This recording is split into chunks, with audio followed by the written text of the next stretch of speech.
Hey, true believers, Anglantine here with another episode of Comic Book Origins. This is where we take a look at the first comic book appearance of any superhero, villain, or team. In this case, we're looking at X-O-Manowar from Valiant Comics, 1992. Yeah, the old style. X-O-Manowar, surprisingly enough, has a couple of daddies. Jim Shooter and Steve Englehart worked on the writing, while artists Bob Layton and Barry Windsor-Smith brought them to life on the page, and it was glorious because this was something we didn't see a lot of in comics, especially something that could go up against the big two at the time. This came out of nowhere at first. We were really surprised at Valiant Comics, and X-O-Manowar quickly became one of the most sought after back issues.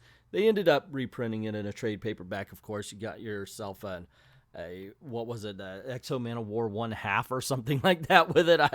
It was pretty cool at the time. But this was an Iron Man that got bloody, and that was kind of cool. That was kind of different. I've always enjoyed the character, and I'm looking forward to getting into the first issue today. This is a commissioned video. Thank you very much to Amonton who requested this. And if you would like to request a video or commission a video also, go on over to Ko-Fi. Links in the description below. Easy peasy. Bad Comic Beatdown. Really that bad? We have Comic Book Origins. Comic books were better. Those are my top 10 lists. By all means, it's a lot of fun because I get to do things I normally wouldn't have. X-O-Manowar would not have been this quick. You got comic books, the minority origins, the minority characters are really that good. A lot of topics to choose from, so go on over, commission yourself a video, and I'll get it done lickety-split. And you get to see quite a few of these commissioned videos, as I figure, you know what, I want to really get these things out there, and thank you very much to all the people who supported the channel in this way. But with that aside, let's dive into X-O-Manowar number 1. And, of course, we always start off looking at the cover, and I've got to say it's sort of boring. It's a poster cover. Yeah, I like the way the suit really does look like muscle and bone with a little bit of armor on it. That's fine, but overall, it's not exactly a very dynamic cover. Sorry. Dear everybody making comic books today, this is how you open a book. We have a naked savage fighting off giant spider creatures saying that this time I have a thing to break the hardskins with. This time, their juice flows. This time, I will kill them all. One really cool thing about this particular opening is, if it wasn't for the fact that he's on the cover, we wouldn't know who the hero or the villain is. That kind of dialogue, he wants to destroy a species. So, the big question the reader has to ask is why? Great way to get somebody to want to turn the page. So we find out a little bit more of this as yet unnamed savage and his plans. He wants to find a hard skin that he supposedly has a map for on his hand that he's following, and he's just hoping it's correct because that will help him fight even more of the giant spider creatures. And so Eric actually finds this hard shell, this hard skin that he's searching for, and doesn't want to use it. It's big, it's bulky. It will hinder his fighting. That's what he believes. But this old man who drew a map on his hand said, you pull a ring and everything will be hunky-dory. What is this? Eric asks as the armor starts to form around him. They risk making firelight here? This must be a good skin. This skin is stronger than firelight. Would to see if theirs is. And whatever he does, he blasts a hole in the side of this ship, which of course causes all the spider creatures to fly out, and he says, "Oh, this is a good skin." Just going to show that every LARPer loves a great upgrade. Happy with his newfound armor, Eric ends up flying outside into space, deciding he wants to get rid of the fangs that spit the firelight, as he says. He tears them off, accidentally blowing up the ship and sending him crashing to Earth. Crash landing on Earth, Eric decides he doesn't want the armor on him anymore, loves the fact that the environment is a lot more like what he's used to, and somehow walks from a snowy climate to a tropical climate, which is really weird. I understand if he's on a mountain or something, but this mountain is so high up, it's got at least a foot or two of snow, and then he just walks over to a tropical climate. Don't know where this could be. You guys are smarter than I am? Feel free to let me know. And finally, we get to meet the bad guys. Now we are truly at risk, brother. The disintegration of our ship, of our fleet, leaves few options. Leaves options nonetheless, Lydia. And we will not lose heart. We are more than a fleet, and even cut off, we are never prey. We are the predators. Don't lecture me, Doctor. I know how much we have left and how much death it represents on this world, but I must regret the loss of our lifeline. All we need, my dear, is the exo armor, and it was tracked to Peru. Oh, the Andes. Okay, yeah, completely blanked out of my mind. Anyway, let's continue. The primitive has the ring, but he cannot have gone far. The primitive has the ring? So he controls the XL. The primitive has the brain of an ox, my dear. He cannot conceive what he has. He is prey. And so we cut back to Eric, who's basically making googly eyes at a girl that's with the tribe he's in. Car pulls up, so hey, it's modern day. And he's wondering to himself, it's been 10 suns since I've been with a woman, yo. But instead, he jumps into the car thinking, okay, if he goes into the big city, he could find a wizard that could tell him, 1, where he is, and 2, how to get back to his people. What gets me about this particular scene is he's primitive enough to believe in wizards, but not primitive enough to be amazed at a motor car.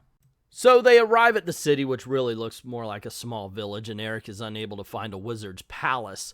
While he's there, a young boy runs up to him, says something about a helicopter. Sorry, I don't speak the language. And this has Eric run back to the village. When he arrives, everybody's dead, and he discovers that the young lady he was falling for, Mara, as he puts it, has her head on a pike. There is a thing, not hers, in her hair. I have seen it in the house. It speaks in my own tongue. We have the exo armor, Eric. Leave the ring for us here and walk away. We will feed on your friends no more.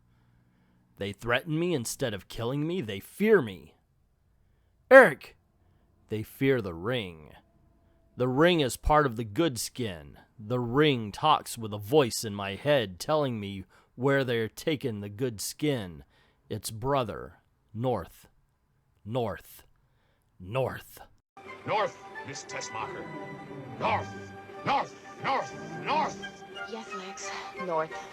And so the book cuts back to the villains, where we have the young lady, I forget her name, sorry about that, saying, well, he can't drive a car or fly a plane, so he must be walking. How long do you suppose it'll take him to walk to New England from Peru? Long enough for him to learn more about the ring, perhaps. Haven't I told you how stupid he is? He's a barbarian, even by Earth standards. You've told me. But a barbarian who's tasted power. He's given our task force fits, they say as they look upon the armor. The exo suit is a man-of-war class. Even now it fights to be free as long as he's in touch with it. The point is taken, and we do need the ring as soon as possible. All right, let me propose a piece of treachery. And we cut back to Eric. And we see that Eric is stripped down naked once again so we could do battle, and he's taking out the guards one by one, upgrading his weaponry as he goes, to the point where he's now looking through a scope saying, whoa, they look so big from here. He blows up the helicopter that was on the bad guy's base, and we see that the villainess is just standing there. Malachi? Malachi, are you there? Malachi? Good, Primitive. You're in my web now. And we see Eric reach another city saying, another city. How many can there be?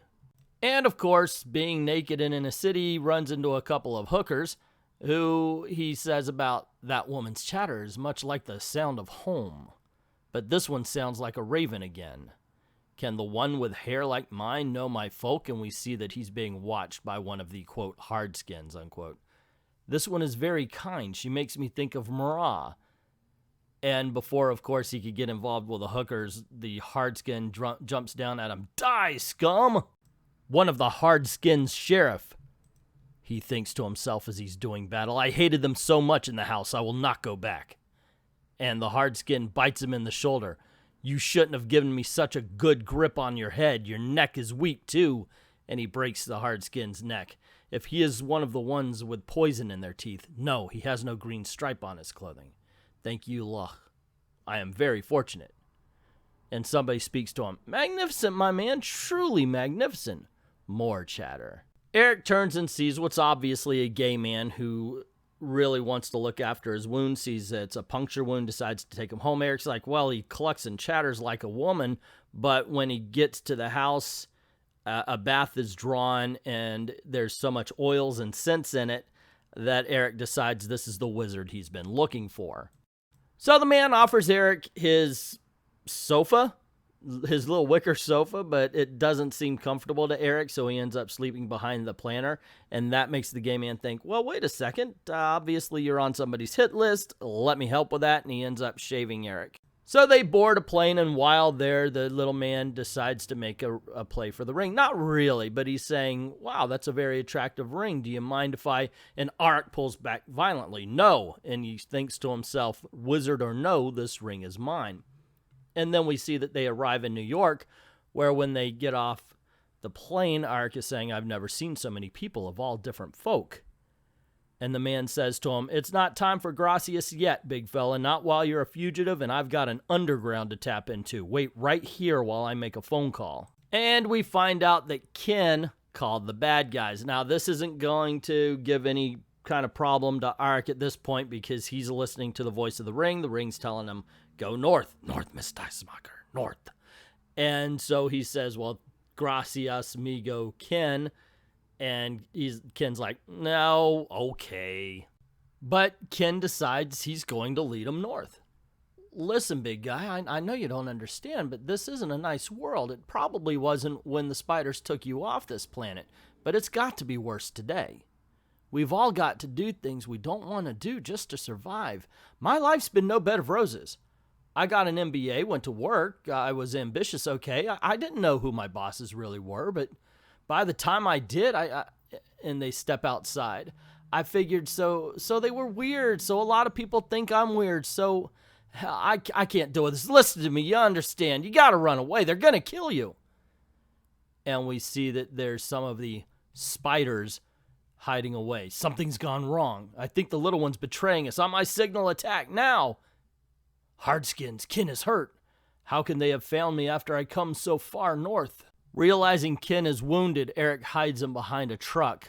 Turns out it's a gas truck, so while he's bouncing around and trying to avoid the laser beams, one of the spider creatures fires at him, blowing up the area. For just a second, the spider creatures are worried if they destroyed the ring, but then remembering you cannot destroy the exo. We see that Eric's trapped below some fiery rubble. Realizing he can't get to the armor, he calls for the armor, and we cut to the bad guys standing near it, and it activates. Aristides, what's happening? The exo armor, it's breaking loose. That's impossible, it's our technology, we control it, but it was designed to adapt to its owners. I told you the barbarian had tasted power. It's free. The voice in my head, and it no longer whispers north. I can hear it clearly now, it's crying, yes, yes, yes. I'll have what she's having. The good skin, it comes. It kicks the heavy thing away from me. We see the spider-like creatures running away as the XO rises from the fire, saying, again the good skin wraps around me like a bear skin. But this is a bear that can still bite. We do see that while some of the spider creatures are afraid of the armor, others realize that they built the armor and they built the weapons that can defeat the armor. Eric, on the other hand, really doesn't know what he's doing to the point where he doesn't realize he's flying. He just leaps in the direction of the weapon. But when he gets there, he does rip it apart, saying that now he has the spider-like creatures inside. And we see his exo just floats right in front of the weapon. But I cannot reach him. My jump is stopped, and I cannot move forward, backward, or anywhere. I float like a dead dog on a lake. Look, make me move. Make me... You're mine now, primitive. There was no need for you to die. No need for you to murder and humiliate my denizens. His clack. I've heard it before. His was the sound in the thing from Ra's hair. He sucked her juice. He must die at my hand. No need for you to die, but watching your death would afford me great pleasure. Caught. Twist and turn you will in the hands of my Technotroller. But we are the predators, and you and all your kind are nothing but prey. Still trapped, Exo thinks to himself, he must die at my hand. and my hand makes firelight. My hand cut off his hand. This is truly a good skin, and Arik is truly a fool for almost losing it. Die by my hand, hard skin. Die with your hands. Die with your house. And die with your hard, hard skin. And Arik grabs on to the spider creature. Put me down, you primitive. For Mara. For Arik. Die. Die. Die. Okay. I'm sorry, guys. I've been enjoying the plot, I gotta tell you, but sometimes this is a little bit cheesy. After the battle, we see a couple of guys at the airport looking around, talking about the cleanup, and we do get one more look at the bad guys saying, now, Lydia, I admit we face risk. All that savagery, our best armor, Prather, we must plan. And we cut to Eric. I knew Ken was a wizard. Most men would have let their spirit fly away with their arm. But he was clutched his spirit tightly. I have avenged you, Migo, you and Mara, and all others. Now that the crowded house is behind us, I will find you a healer. When the hardskins took me from my home, I could not make them die, but with this new skin, I can. With this new skin, I am the strongest one. With this new skin, Arik rule. So there you go, gang. The first appearance of Exo Man-O-War. Now, his origin story came in the first issue, but the origin story was also a tag-on to the commission, and I appreciate it completely, especially the fact that it was pointed out to me that there was a new origin written called By the Sword, and the writer is none other than Hawkman writer Robert Venditti. So I'm very excited. We're going to check out the first issue right here. The cover is a bit more dynamic than the first issue of the 1992 Exo Man-O-War. In this case, I do like the use of color against the gray, the hero versus the foes.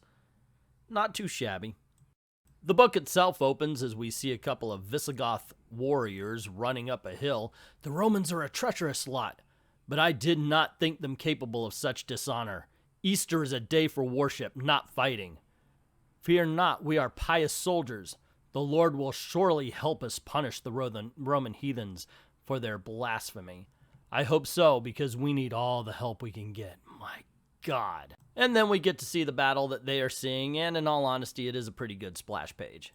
We then go right down into the battle where the Romans are just tearing the Visigoths up to the point where the front lines begin to fall, and the commander calls for a retreat. Of course, then we meet Eric. Yes, our brave Visigoth hero that we will be following from here on in, who says, no, victory can still be ours. We must charge, put the enemy on the defensive. Talk some sense into him, Rolf. He's your son. I have seen that look many times. There will be no talking to him. And Eric jumps off the rocks saying, the time for talk is past. It is time to fight. So Eric goes down to the men, gives a speech, which isn't exactly that inspirational, but they're like, oh yeah, let's go on. And they rush the Roman army, which had been throwing all sorts of arrows and flaming things and everything at them. And then they just seem to forget all of that stuff and let the Visigoth run right to them. Not that it helps, because the Romans still end up kicking their tails. And finally, somebody that Eric actually cares about falls, so he decides, okay, yeah, we're going to retreat, which is what they should have done in the first place. And that night, he talks to his uncle, Alarak, who basically says, look, we were fools to put up this fight anyway, especially on an open field. But as Alarak is dying, Eric's men comes up to him and says, there's Romans in the field outside the walls. And we see what is obvious to us, an alien spacecraft. They're thinking, well, you know, our loved ones are in that. And everybody's like, hey, man, we really should take it easy here. But Eric's not a very good leader. Just decides to stand up and start charging, even though everybody's like, hey, let's get reinforcements first. And Eric is proven seriously dumb when they actually kill the alien guards, take off their helmets, see that they're aliens, and he goes, wow, those Romans will hire anybody. And then, of course, even more powerful weapons step out of the ship. Cut to a couple of aliens sneaking around the Visigoth camp where they find a baby and they pull this serum out. And it looks like they're creating some sort of human/spider creature hybrid. Cut to the battle outside the walls where Eric's strategy still seems to be, get 'em. He proceeds to break his sword on one of their armors, only to get the teetotal hell knocked out of him. And the aliens say, well, load all the survivors on the transport, and we're going to get out of here, and they do. And this is where we find out that the aliens are called the Vine, and all of the ships are kind of coming together on one big mothership. And we cut to the planet where we see that the humans are being rounded up for some sort of slaughter or slavery. We hear the aliens say, get in line, animals. And one of them's asking, what is this place? And he notices that Eric is in line with him. Eric falls to his knees, and when a guard comes up to check on him, he wraps a vine around his throat right in front of him, and the alien lets him choke him out rather than defends himself. The two men run away, but soon realize that these aren't Romans. They're somewhere else with somebody else, and they have to actually get free themselves before they can go and free their families. And the two men watch as they notice there's this almost like a religious ceremony going on as the creatures are bowing to this sphere, and they're calling it an armor. One of the warriors steps forward to accept it. And even Eric asks, do they bow to the man or do they bow to the armor? And that's when they get hit and are taken back into custody. Cut to the armor again, and we found out that the creature that put the armor on is not accepted by the armor and instead is killed. And we realize exactly how dangerous it is to put the armor on when it doesn't want you to. And we cut back to the slaves in their cells. What is happening, Arg? What did we see in that room? I do not know, Gafty, but I have seen less ceremony at the launching of a ship of war. These creatures, they possess powerful weapons indeed. Our swords splintered like branches against them. If we are to defeat these enemies, we will need new weapons. We must get back to that room. We must take these creatures' weapons. Then we will escape, and we will crush the Roman Empire brick by brick. Finally, they will know how it feels to be outmatched. Starting with a bastard who put my wife in chains. So there you go, ladies and gentlemen, the very first appearance of X-O Man-O-War and the first issue of the new Origin. So what did I think? I think that the first appearance holds up. I really do. I like it. Granted, there's some silly dialogue. Die, die, die. North, north, north. That kind of thing was a little bit over dramatic. But that's shooter verse for you. But it's still entertaining. Very entertaining. The origin story is very modern. I was not a fan of how Eric is written. I would like a little bit more strategery in how he thinks. Unfortunately, get him! Just, that's not a warrior right there. That's a barbarian. That's somebody who just wants to punch and punch. Overall, though, yeah, 2 good books. I liked it. I liked doing this video. It was a lot of fun. Anyway, what do you think? Let me know in the comments below. Don't forget to click like and share and subscribe. If you like the video, please share it, share it, share it. And make sure that your notifications are on and ring that bell, because that's what YouTube really cares about. Also, if you don't mind helping out the channel, if you supporting it, go on over to Patreon or to Ko-Fi. Links in the description below. Drop $1 in the till. Help us keep making these videos for you. Or go on over to Ko-Fi, like I said, links in the description below, and commission your own video. Bad Comic Beatdown, Really That Bad, or a couple of topics you could choose from. Anything. Comic books were better. Those are my top 10 lists. The comic book origins, you get to pick the character, you get to pick the subject, the story, whatever, and I will do it. And it has been a lot of fun. I'm looking forward to more commissions. I'd like to thank everybody who's already done that, and to everyone, all of the true believers, thank you very, very much for watching.